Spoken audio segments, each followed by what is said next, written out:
Karachi test में England और पाकिस्तान के एक एक खिलाड़ी का test debut. National stadium Karachi में आज शुरू होने वाले टेस्ट में इंग्लैंड और पाकिस्तान की जानिब से एक एक खिलाड़ी ने अपने टेस्ट करियर का आगाज किया।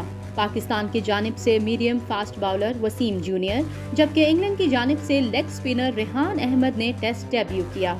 वसीम जूनियर को नसीम शाह की जगह टीम में शामिल किया गया है, जो कंधे की इंजरी के बायस टीम से आउट हुए थे।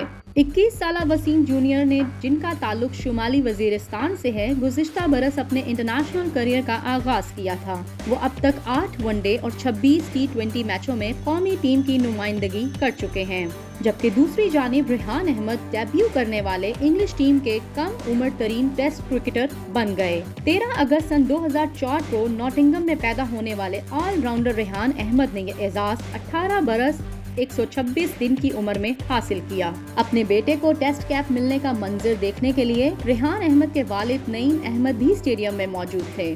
कबल अज़ीं ये एजाज ब्रायन क्लोज के पास था, जिन्होंने 18 साल 149 दिन की उम्र में टेस्ट कैप हासिल की थी। वाज़ेह रहे कि अंडर 19 वर्ल्ड कप में इंग्लैंड की नुमाइंदगी करने वाले रेहान अहमद भारत और जनूबी अफ्रीका के खिलाफ सीरीज में भी इंग्लिश स्क्वाड का हिस्सा रह चुके हैं।